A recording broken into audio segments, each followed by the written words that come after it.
ایمان ہے یہ میرا ایمان ہے یہ میرا ایمان ہے یہ میرا ایمان ہے یہ ہوگا محشر میں وہی خلد میں جانے والا ہوگا محشر میں وہی خلد میں جانے والا جو بھی ہے محفل سجاد میں آنے والا ہوگا محشر میں وہی خلد میں جانے والا ہوگا محشر میں وہی خلد میں جانے والا آج بھی فرش عزا بچھتا ہے ہوتی ہے نماز آج بھی فرش عزا بچھتا ہے ہوتی ہے نماز مٹ گیا مقصد سجاد مٹانے والا ہوگا محشر میں وہی خلد میں جانے والا ہوگا محشر میں وہی خلد میں جانے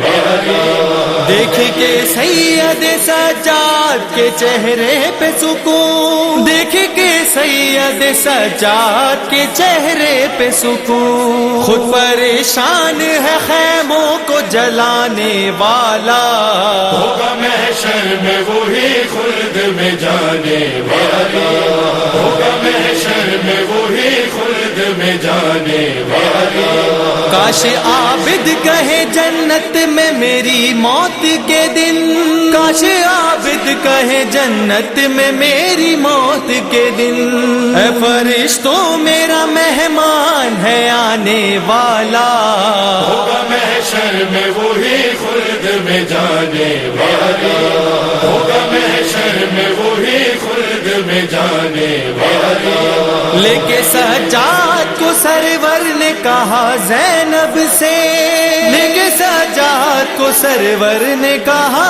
زینب سے آ گیا دیکھ تیرا ساتھ نبھانے والا ہوگا محشر میں وہی خلد میں جانے والا ہوگا محشر میں وہی خلد میں جانے والا حر کو معلوم نہیں تھا کہاں جائے گا مگر حر کو معلوم نہیں تھا کہاں جائے گا مگر شے کو معلوم تھا حر ہے یہاں آنے والا ہوگا محشر میں وہی خلد میں جانے والا ہوگا محشر میں وہی خلد میں جانے والا اس لیے چھوڑ دیا غازی نے کچھ لوگوں کو اس لیے چھوڑ دیا غازی نے کچھ لوگوں کو کوئی تو ہو پڑی لاشوں کو اٹھانے والا ہوگا محشر میں وہی خلد میں جانے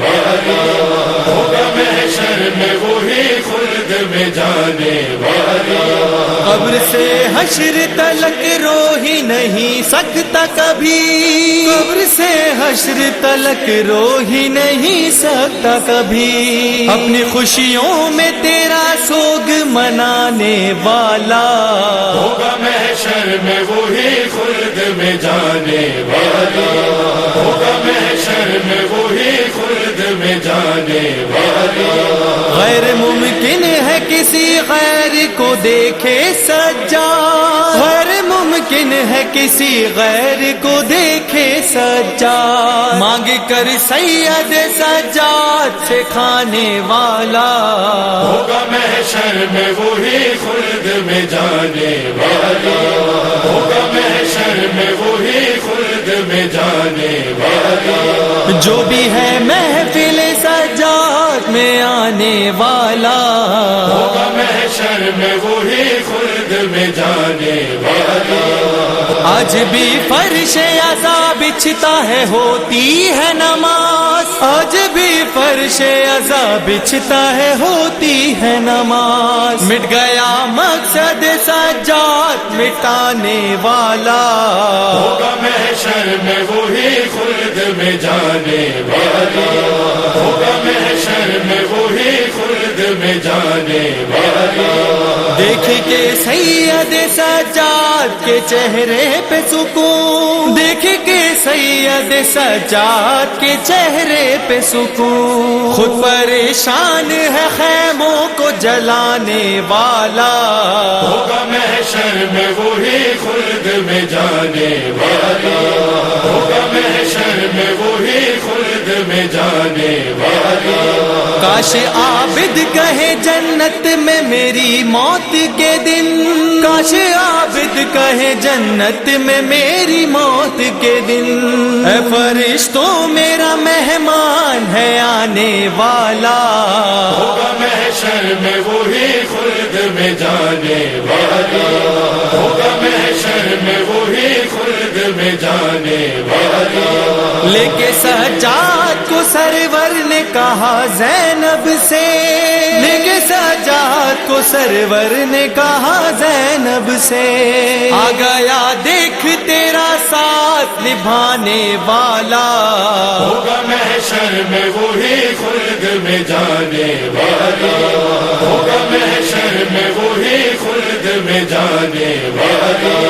حر کو معلوم نہیں تھا کہاں جائے گا مگر، حر کو معلوم نہیں تھا کہاں جائے گا مگر، شے کو معلوم تھا حر ہے یہاں آنے والا، ہوگا محشر میں وہی خلد میں جانے والا، ہوگا محشر میں وہی خلد میں جانے والا۔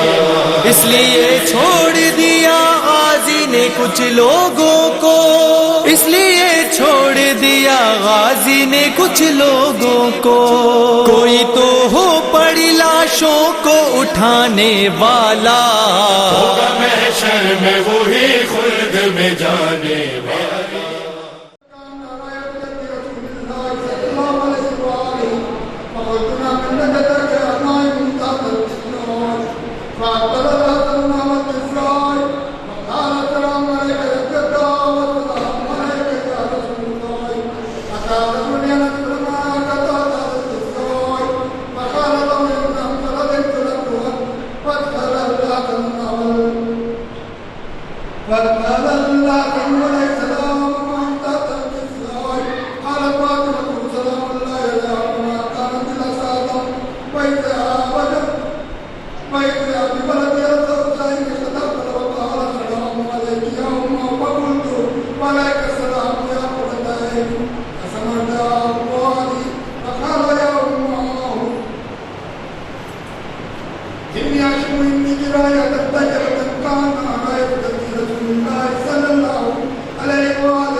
بن کے بولتی ہے علی کے عشق میں کرار، بن کے بولتی ہے علی کے عشق میں کرار، بن کے بولتی ہے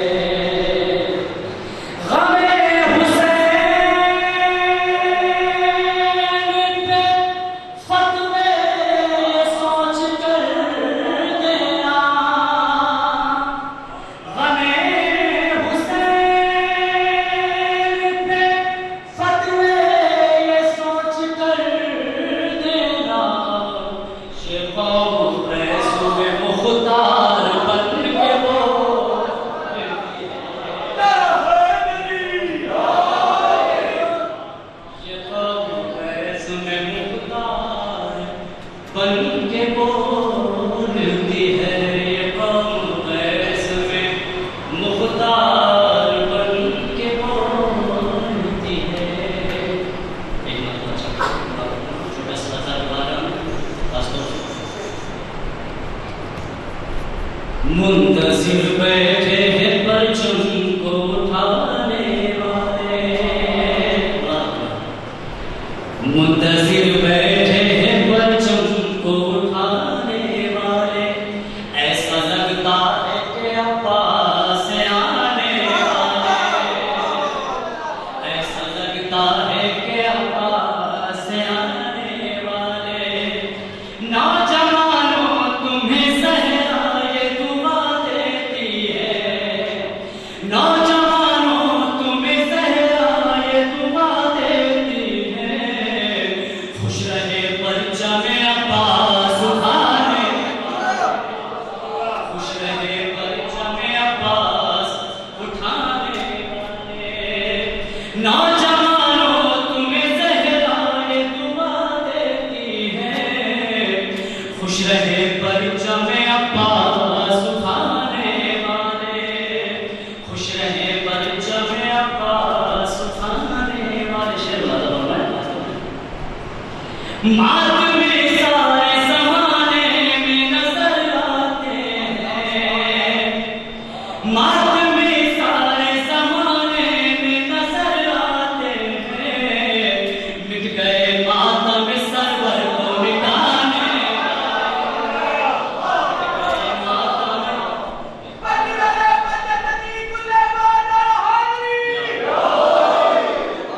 ماتم سارے زمانے میں نظر آتے ہیں، مٹ گئے ماتم سرور کو مٹانے والے، مٹ گئے ماتم سرور کو مٹانے والے، خاص طور سے مٹ گئے ماتم سرور کو مٹانے والے۔ بولا چلو میں چاری کھینچ کے روح دریا،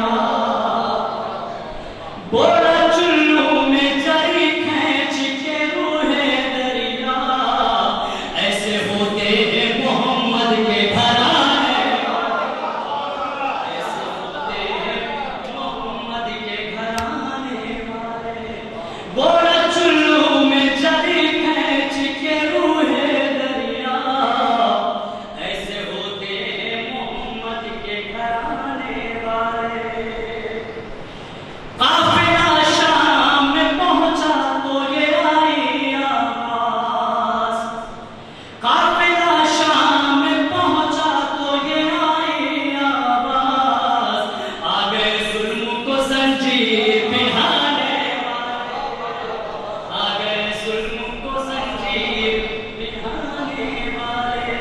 اور ایک خاص طور سے تیرے عباس ہے یاد دلاتے رہیے، تیرے عباس ہے یاد دلاتے رہیے، ورنہ جینے نہیں دیں گے یہ زمانے والے، ورنہ جینے نہیں دیں گے یہ زمانے والے۔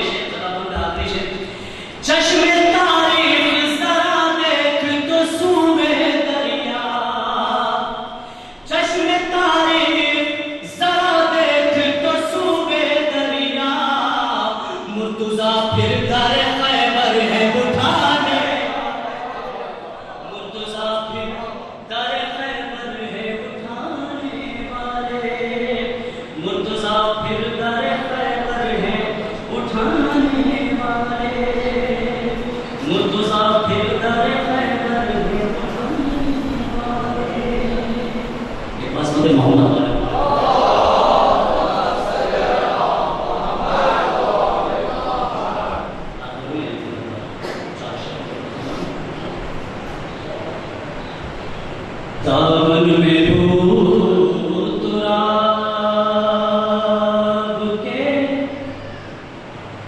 قدموں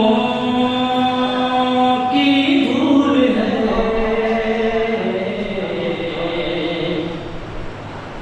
دامن میں تراب کے قدموں کی دھول ہے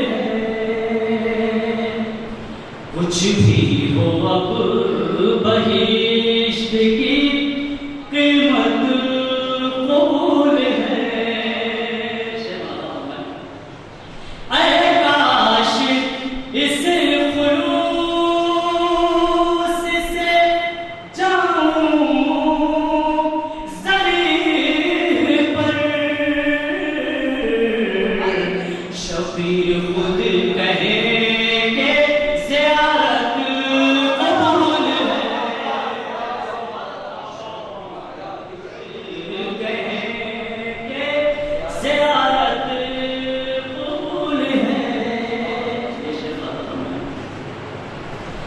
دو منصبوں کے باب کا محور ہے اس طرح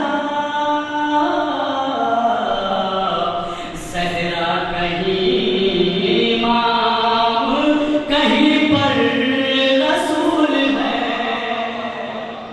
زہرا کہیں امام کہیں پر رسول ہے روزہ رکھو نماز پڑھو یا کہ حج کرو عشق علی نہیں ہے تو سب کچھ فضول ہے عشق علی نہیں ہے تو سب کچھ فضول ہے روزہ رکھو نماز پڑھو یا کہ حج کرو عشق علی نہیں ہے تو سب کچھ فضول ہے عشق علی نہیں ہے تو سب کچھ فضول ہے اور آخری شعر پھر پر عطائے حضرت شبیر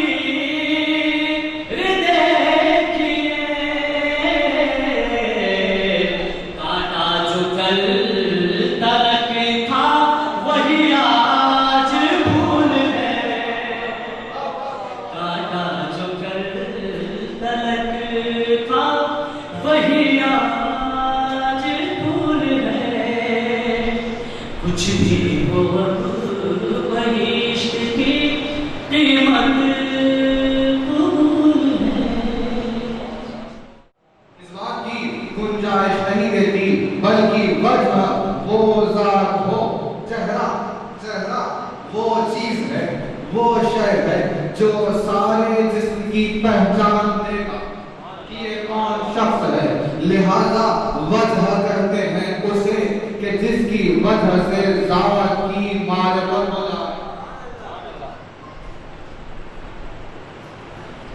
وجہ کہتے ہیں اسے کہ جس کے سبب سے ذات کی معرفت ہو جائے یعنی جس نے خدا کے عرفان کو کائنات میں پہنچایا وہی ہے وجہ پروردگار کیونکہ وہ معرفت توحید کا سبب ہے اور اس کے نور کا وسیلہ وبالنور وجهك الذي اضاء له كل شيء تو آپ نے الفاظ غور کیے مولانا نے دو لفظ استعمال کیے ایک ہے لفظ نور دوسرے ہے لفظ ضیاء اضاء له یعنی جو ضیاء عطا کرتے ہیں نور اور ضیاء تو اب نور کیا شے ہے اس کے بارے میں مجھے علم نہیں کہ نور کسے کہتے ہیں پروردگار نے ہدایت کو نور کہا پروردگار نے اپنی کتاب کو نور کہا پروردگار نے رسول کو نور کہا پروردگار نے آل رسول کو نور کہا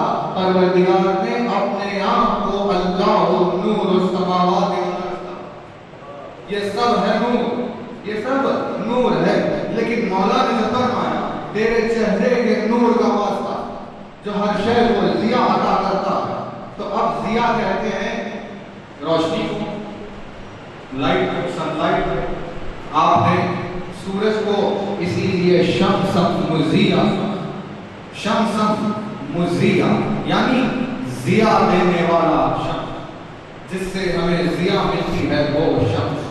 تو سورج سے جو یہ روشنی آتی ہے اسے عربی میں ضیاء کہتے ہیں، روشنی کو نور نہیں کہتے۔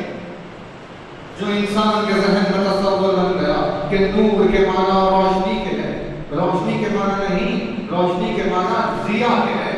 نور تو قرآن ہے، نور تو رسول ہے، نور تو آل رسول ہے، نور تو دعائے گناہ میں اللہ کا چہرہ ہے، اور نور تو اللہ ہو، نور السماوات والارض ہے۔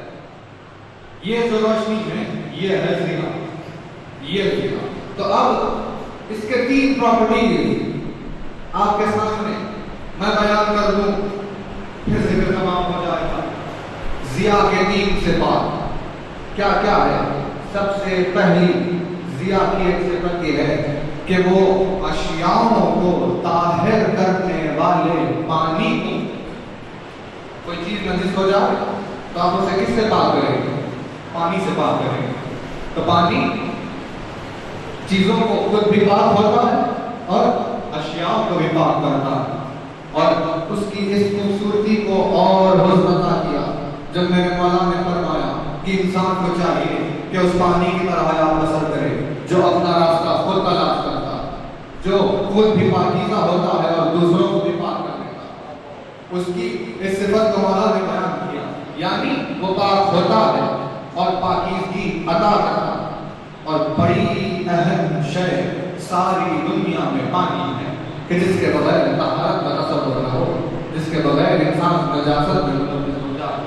پانی اتنی عظیم شے، جب کسی سبب سے وہ نجس ہو جائے، جب کسی سبب سے پانی نجس ہو جائے اور نجاست کے سبب اس کے رنگ میں یا اس کی بو میں اگر نجاست کی وجہ سے تبدیلی آ جائے تو اب وہ پانی نجس ہو جائے، اور اب وہ پانی کسی کو طاہر نہیں کر سکتا کیونکہ وہ خود نجاست میں ملوث ہو گیا۔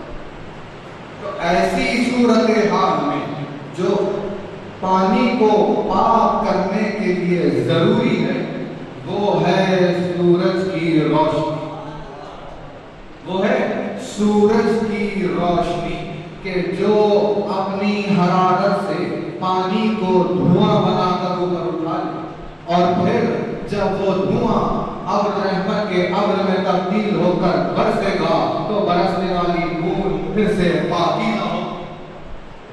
یہ ہے ضیاء کی ایک صفت کہ طاہر پانی کے نجس ہو جانے کے بعد اسے پاکیزگی عطا کرتی ہے۔ اور اسی ہدایت کے شمس کی مثال امامت سے دی گئی۔ شب عاشور ہر وہ پانی کی بوند کی طرح تھا جو پاکیزہ اور خالص تھا لیکن نجس ہو گیا، اور اب اس پانی کی بوند کو اپنی نجاست کو دور کرنے کے لیے ایک شمس امامت کی حرارت کی ضرورت تھی، اور اگر امامت کا شمس اس کے لیے نہ چمکے تو وہ ہمیشہ کے لیے گمراہ ہو جائے۔ لہذا مثال حسین ہے اس شمس کی مانند جو پانی کو، پاک پانی کو اپنی پاکیزگی کھو دینے کے بعد دوبارہ سے پاکیزہ بنا دے۔ یہ ہے ایک پہلی صفت ضیاء کہ پانی کو پاک کر دیتا۔ ٹھیک ہے، ایک صفت ضیاء کی ہو گئی۔ دوسری ضیاء کی دوسری صفت یہ ہے، ایک پہیلی اگر آپ کے سامنے رکھی جائے کہ پانی میں کوئی چیز ڈوب جائے، پانی میں ڈوب جائے لیکن وہ بھیگے نہیں، وہ تر نہ ہونے پائے، وہ کیا چیز ہے جو پانی میں جاتی ہے لیکن نہیں بھیگتی؟ وہ ہے سورج کی روشنی۔ سورج کی روشنی پانی میں ڈوبتی ہے لیکن بھیگتی نہیں۔ سورج کی روشنی زمین پر پڑتی ہے لیکن وہ زمین نہیں ہو جاتی. سورج کی روشنی نجاستوں پر پڑتی ہے لیکن نجس نہیں ہوتی. سورج کی روشنی اگر کافر یا مشرک پر پڑ جائے تو وہ نجس نہیں ہوتی. کیوں؟ کیونکہ سورج کی روشنی کو آپ اپنے ہاتھ پر لے تو سکتے ہیں لیکن اس کو چھو نہیں سکتے. اس کی روشنی کو چھو نہیں سکتے, اس کو اپنے قبضے میں نہیں لے سکتے. یعنی اسے دیکھ لے, اس سے فائدہ اٹھا لے, اسے محسوس کر لے, لیکن اگر اپنی قدرت کا زور اس پر دکھانا چاہے تو آپ نہیں دکھا سکتے کیونکہ وہ آپ کے قبضے میں نہیں آتی. اور یہی صفت ہے آپ کے قریب ہوتے ہوئے بھی آپ کے پاس نہیں ہوتی, آپ کے پاس نہیں ہوتی. یہ صفت توحید کی ہے. میرے مولا سے ظالم نے پوچھا, یا علی تو اپنے پروردگار کی تعریف میں کچھ بیان کر دے. تو علی نے جواب دیا, ظالم میرا پروردگار ایسا ہے کہ ہر شے سے قریب ہے لیکن انہیں چھوتا نہیں, اور ہر کسی سے دور ہے لیکن کسی سے بھی جدا نہیں. یعنی وہ قریب ہوتے ہوئے پاس نہیں ہے, وہ دور ہوتے ہوئے بھی بعید نہیں ہے. قریب ہو کر پاس اس لیے نہیں ہے کیونکہ انسان کی کمزوری ایسا نفس نہیں رکھتی کہ اس کی عظمت و قدرت کی قربت کو برداشت کر لے. لہذا توحید نے اپنے آپ کو بعید رکھتے ہوئے سب سے قریب کر لیا, اور جس وسیلے سے اس نے اپنے بعید ہونے کے باوجود اپنے آپ کو قربت میں لا دیا مخلوق کے. یعنی الفاظ پہ آپ کی توجہ رہے, ذکر تو تمام ہو رہا ہے, الفاظ گزر جائیں گے جیسے بجلی گزر جاتی ہے. یعنی کہ بات یہ ہوئی کہ انسان کے ذہن میں, انسان کی سمجھ میں آ بھی جائے لیکن اس کی عظمت پر کوئی خراش نہ کرے. انسان جب کسی چیز کو سمجھتا ہے تو اپنے ذر کے اعتبار سے سمجھتا ہے, اپنی کم عقلی کے اعتبار سے سمجھتا ہے, اپنے نفس کے اعتبار سے سمجھتا ہے. انسان کسی بھی چیز کی عظمت کو اس کے حق کے اعتبار سے نہیں سمجھ سکتا کیونکہ وہ اپنے ذہن کے اعتبار سے سمجھتا ہے. توحید کا مرحلہ یہ تھا کہ توحید انسان کے ذہنوں میں اترنا چاہتی ہے لیکن وہ اپنی عظمت کو باقی بھی رکھنا چاہتی ہے. وہ نہ اپنی بڑائی گھٹانا چاہتی ہے اور نہ ہی انسانوں کی معرفت سے دور رہنا چاہتی ہے. لہذا پروردگار نے ایسا وسیلہ درمیان میں رکھا, ایسا وسیلہ درمیان میں رکھا کہ جس وسیلے نے انسان کے ذہن تک توحید کی معرفت بھی پہنچائی اور اس وسیلے نے اس کی عظمت پہ کبھی کوئی فراش نہیں آیا. اس وسیلہ بین العبد والمعبود کو علی کہتے ہیں, اور یہ سوائے علی کے کسی اور کا ہرگز بھی کام نہیں ہو سکتا کہ توحید کی عظمت کو باقی رکھتے ہوئے انسان کے ذہنوں تک پہنچا. تو ظالم سے کہا میرے مولا نے, ظالم میرا پروردگار ایسا ہے کہ ہر شے سے قریب ہے لیکن کسی کے وہ پاس نہیں ہے, رگے جان سے زیادہ قریب ہے لیکن کسی کو چھوا ہوا نہیں ہے, اور ہر کسی سے دور ہے لیکن دلوں کے بھید تک جانتا ہے, ایسا کسی سے وہ جدا. یہ صفت ضیاء کی, یہ صفت ضیاء کی. یعنی دعائے کمائن کا آپ کو فکر یاد ہے, وَمِنْ وَجْهِكَ الَّذِي أَضَاءَ لَهُ كُلَّ شَيْءٍ, تیرے چہرے کے نور کا واسطہ جس نے ہر شے کو ضیاء عطا کی ہے. تو جو نور ضیاء عطا کر رہا ہے اس ضیاء کی اہمیت یہ ہے کہ اگر نجاست پر پڑ جائے تو کبھی بھی نجس نہیں ہوگی. کافر و مشرک پر پڑ جائے تو ان کے کفر و شرک کا اس پر کوئی اثر نہیں ہوتا. وہ سب کے پاس ہوتے ہوئے بھی ان کی کمزوریوں اور نجاستوں سے ہمیشہ دور رہتی ہے. یعنی کوئی طریقہ نہیں ہے آپ کے پاس کہ آپ سورج کی روشنی کو نجس کر دیں. کوئی بھی طریقہ ہے بھی نہیں کہ انسان کسی طریق سے سورج کی روشنی کو نجس کر دے, کیونکہ نہ وہ اسے چھو سکتا ہے نہ اس کے اوپر کوئی چیز ڈال سکتا ہے. لہذا اس کا کا مطلب یہ ہوا کہ سورج سے آنے والی ضیاؤں کو اللہ کے چہرے کے نور نے نجاستوں سے بے نیاز بنا دیا. اللہ کے چہرے کے نور نے وَبِنُورِ وَجْهِكَ الَّذِي أَضَاءَ لَهُ كُلَّ شَيْءٍ, تیرے چہرے کے نور کا واسطہ جس نے اشیاء کو ضیاء عطا کی ہے, اس ضیاء کی کیفیت یہ ہے کہ کبھی بھی اسے نجس نہیں کیا جا سکتا. وہ نجاستوں سے بے نیاز ہے, وہ نجاستوں سے مبرہ ہے, وہ ہرگز بھی نجس ہو ہی نہیں سکتی. تو وہ نور جو ضیاء کو اس منزل پر لا دے کہ ہمیشہ طاہر و مطہر رکھے, وہ نور جو کسی پر پڑ جائے تو اس پر یہ کیفیت نازل ہو جائے کہ ہمیشہ وہ طاہر و مطہر ہو کر نجاستوں سے بے نیاز ہو جائے, ویسے نور توحید کو پروردگار نے تطہیر کہا ہے. پروردگار نے تطہیر کہا, یعنی کہ جس پر پڑ جائے, جس کو اپنی صحبت ملے, جس پر اپنا اثر کر دے, وہ نجاستوں سے بے نیاز. یہ نہیں بلکہ وہ جو ان کی صحبت میں ہے وہ بے نیاز ہو جائے, وہ ہمیشہ کا پاکیزہ ہو جائے. یہ ہے صفت نور. جو ضیاء کو بے نیاز بنا گئی, تو ضیاء کے دو صفات ہو گئے آپ کے سامنے. ایک پانی کو طاہر کر دیتی ہے, دوسرے وہ ہرگز بھی نجس نہیں ہو سکتی. تیسری صفت ضیاء کی وہ یہ ہے کہ وہ اپنی رفتار کے سبب سے, اپنی رفتار کے اعتبار سے, روشنی کی رفتار, اسپیڈ آف لائٹ, یعنی تقریباً 3 لاکھ کلومیٹر پر سیکنڈ, ایک سیکنڈ میں 3 لاکھ کلومیٹر دور جائے, ایسی رفتار ہے روشنی کی رفتار. اس کے اس رفتار کے سبب سے اس کے اوپر وقت کا کوئی اثر نہیں.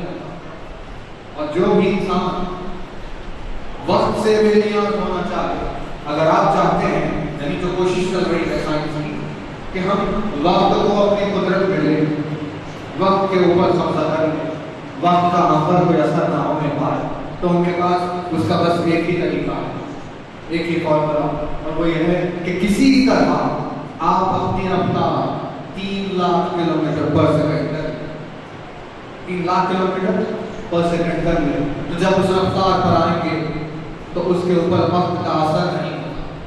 جیسے جیسے رفتار بڑھتی جاتی ہے ویسے ویسے وہ وقت سے بے نیاز ہوتا جاتا ہے. مثال کے طور پر لے لیجئے, اللہ کے رسول کو پروردگار نے اپنے محبوب کو اپنی بارگاہ میں بلایا, اور محبوب کردگار اپنے معبود سے ملنے کے لیے چلا, اور معراج کی جب بات آئی تو اللہ کا رسول مسجد الحرام سے لے کر چلا تو سدرۃ المنتہا قاب قوسین او ادنی مسجد اقصی ایسی منزلوں کو پہنچ گیا. اس کے لیے دنیا کی کیا مثال ہے؟ ایک سوال پوچھنے والا,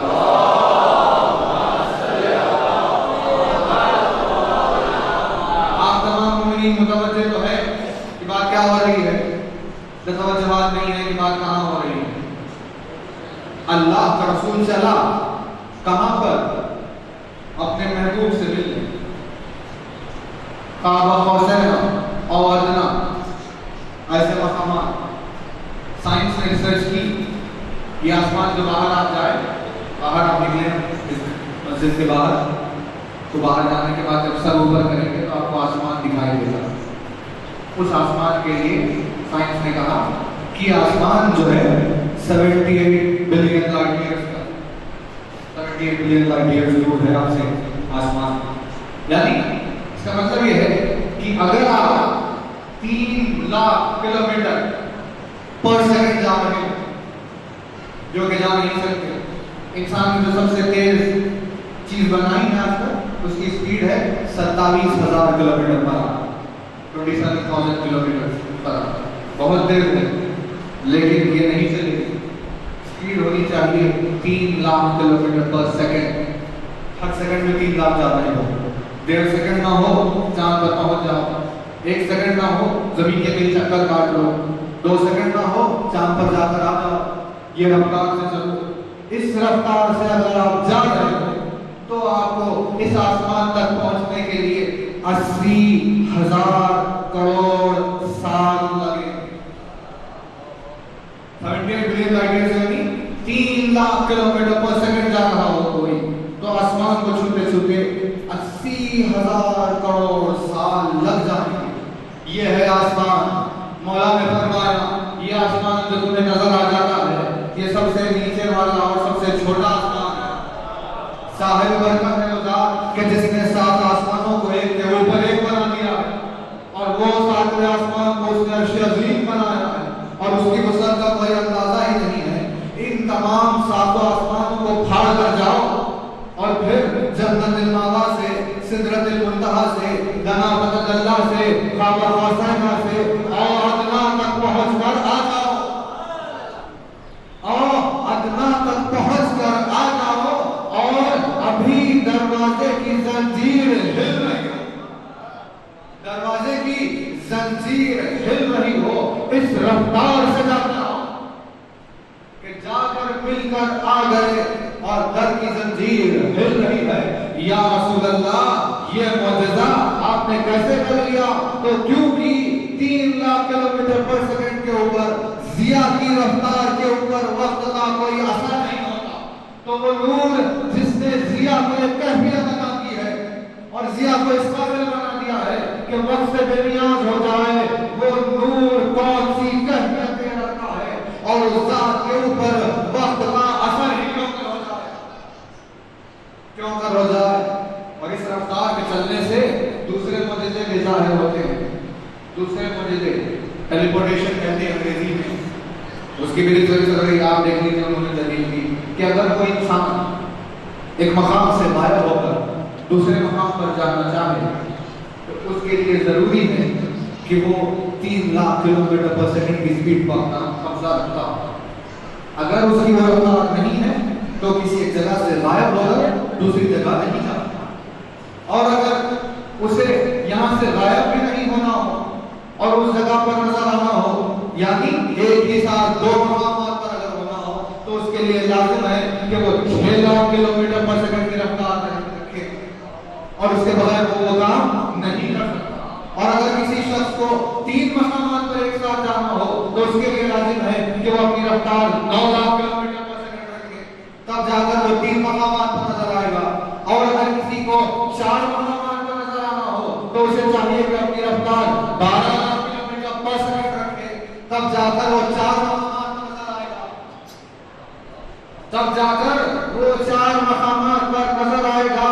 تو اب آپ حساب لگا لیجئے کہ اس کے پرواز کی رفتار کا عالم کیا ہوگا جو ایک ہی وقت میں 40 مقامات پر نظر آ رہا ہے. ایک وقت میں 40 مقامات پر نظر آئے زمین کے اور جو زمین کے 40 مقامات پر نظر آ بھی جائے جو زمین کے 40 مقامات پر ایک ساتھ نظر آ بھی جائے اس کے باوجود بھی اس رفتار سے وہ 78 ملین لائٹ ایئرز کی دوری پر نہیں آ سکتا. یعنی ان کی سائنس نے تھیوری نے کیا کہا فارمولے نے بتایا کہ اگر آپ اس رفتار پر پہنچ جائیں کہ زمین کے دائرے میں یعنی 36,000 کلومیٹر کے آس پاس وہ جو اس کا ڈائر میٹر ہے اس کے آس پاس میں آپ 40 مقامات پر الگ الگ نظر آ رہے ہیں. یعنی یہاں نظر آئے پھر 1 کلومیٹر کے بعد نظر آئے پھر 2 کلومیٹر کے بعد نظر آئے پھر کہیں نظر آئے حیدرآباد میں آئے ممبئی میں آئے پلا یہاں آئے. یعنی ساری زمین ہی پر آئے زمین سے ہٹ کے کہیں نہیں آئے. تو زمین پر اگر 40 مقامات پر نظر آ بھی رہا ہو تب بھی اس کے لیے ممکن نہیں کہ وہ 78 ملین لائٹ ایئرز کی دوری پر پہنچ جائے کیونکہ وہ رفتار 40 مقامات پر رہنے والے کے لیے وہ رفتار کافی نہیں ہے. وہ رفتار کافی نہیں ہے. تو جو 1 ارب 20 crore 1000 crore kilometre per second جا رہا ہو وہ بھی جب 78 ملین لائٹ ایئرز دور نہیں جا سکتا تو اس ذات کی رفتار کا کیا اندازہ لگائے جو اللہ کے رسول کے زنجیر در کے ہلنے سے پہلے جا کر واپس آنے سے پہلے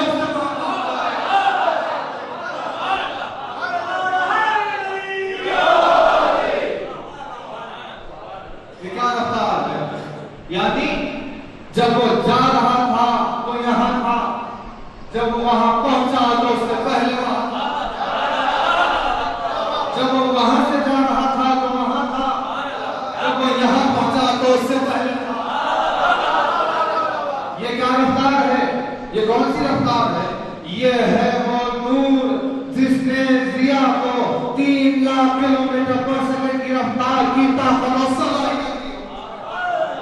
اور اسی کا واسطہ ہے دعا کے پہلے میں وَبِنُورِ وَجْهِكَ الَّذِي أَضَاءَ كُلَّ شَيْءٍ وَبِنُورِ وَجْهِكَ الَّذِي أَضَاءَ كُلَّ شَيْءٍ پروردگار تیرے چہرے کے نور کا واسطہ جو ضیا کا کرتا ہے، ضیا۔ تو آپ دیکھیے قرآن بات کرتا ہے، قرآن کی بلاغت دنیا حیرت میں کھڑی ہے، 1400 سال سے حیرت میں ہے، بس حیرت نہیں میں ہے اور روز محشر تک حیرت ہی میں رہے گی۔ 1 سیکنڈ میں 3 لاکھ چلے جائے گا، 1 سیکنڈ میں 3 لاکھ، 2 سیکنڈ میں وہ 6 لاکھ جائے گا، 3 سیکنڈ میں 9 لاکھ چلا گیا۔ ایسے بھی آپ اندازہ لگائیے کہ وہ 1 منٹ میں کہاں چلا گیا، کہاں چلا گیا 1 منٹ میں؟ غائب ہو گیا، تصور میں ہی نہیں آتی کہاں گیا۔ جب 1 ہی سیکنڈ میں 3 لاکھ آ رہا ہے تو منٹ کے ہوتے ہوتے تو کہیں چلا گیا۔ اندازہ لگائیے کہ گھنٹے بھر میں کہاں چلا گیا، جب منٹ کا پتہ نہیں تو گھنٹے میں کہاں جائے گا۔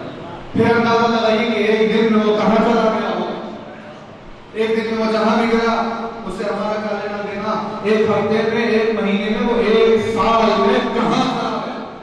جو 1 لمحے میں 3 لاکھ جا رہا تھا وہ 1 سال کے ہوتے ہوتے کہاں چلا گیا۔ جہاں پر بھی وہ گیا ہو اس مقام کو جو روشنی 1 سال میں طے کرتی ہے اس فاصلے کو کہتے ہیں لائٹ ایئر، یعنی وہ فاصلہ جو روشنی 1 سال میں طے کرے اسے کہتے ہیں 1 light year.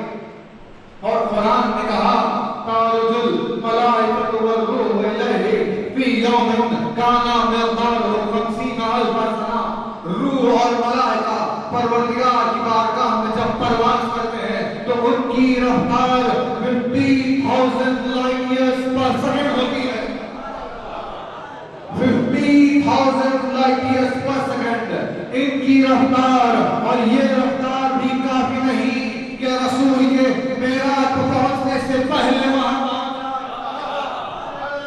50,000 light years per second وہ صلاحیت نہیں رکھتی، یعنی کہ اس کے لیے لازم ہے کہ رسول کے پہنچنے سے پہلے پہنچنے والا وہ ہو جو مظہر اللہ ہو، نور السماوات،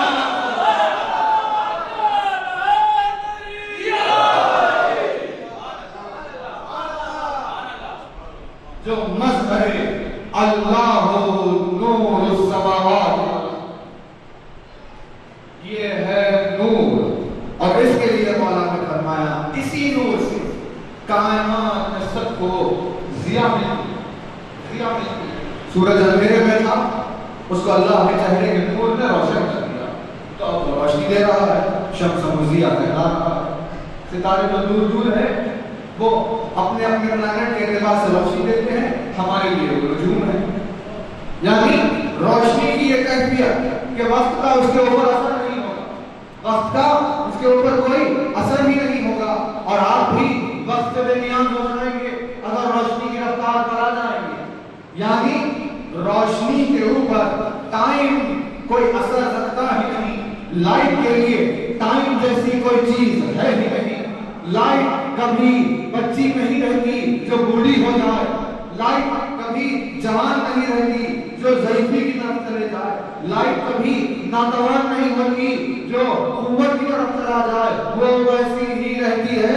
اس کے اوپر وقت کا کوئی اثر ہی نہیں ہوتا، وقت کا کوئی اثر ہی نہیں ہوتا ہے۔ تو جس نے روشنی کو وقت سے بے نیاز بنایا ہو، اللہ کا وہ نور اس کے اوپر وقت کیا اثر ہوتا ہے؟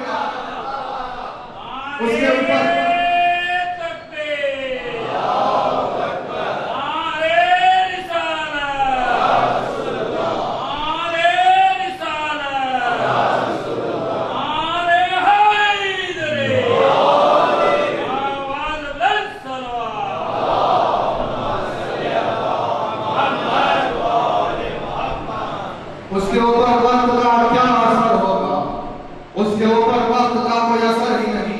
علی اللہ کا نور ہے, ضیا اس کی چھاؤں, نور کی چھاؤں ضیا ہے. وہ ضیا وقت سے بے نیاز ہے. الفاظ کی آپ نے قدر نہیں. روشنی کی چھاؤں کیا ہوتی ہے؟ سایہ ہوتا ہے. نور کا سایہ روشنی ہوتی ہے. نور کے سائے کی تاثیر یہ ہے کہ وقت کا اس کے اوپر کوئی اثر نہیں. علی نور پروردگار ہے. جب ضیا کے اوپر وقت کا اثر نہیں ہوتا تو نور پروردگار کے اوپر وقت کا کیا اثر ہوگا؟ اس کے اوپر وقت کا کوئی اثر نہیں ہوتا. یعنی یہ سوال ہی بے بنیاد ہے. یہ سوال ہی بے بنیاد ہے. جب یہ پوچھا جائے گا ہمیں یہ بتاؤ کہ علی کب سے ہے, علی کب سے ہے, اس کی ولایت کب سے ہے, اس کی امامت کب سے ہے, اس کا اقتدار کب سے ہے, اس کی قدرت کب سے ہے, اس کی عظمت و شان کب سے ہے, اس کی بلند و بالائی کب سے ہے, اس کا وقار و جلال کب سے ہے, اس کی عزت و جبروت کب سے ہے. وہ کبھی سے نہیں ہے, کیونکہ تمہارا سوال ہی بے بنیاد ہے. کب کا اطلاق ہوتا ہے اس کے اوپر جس کے اوپر وقت کا کوئی اثر ہوتا ہے.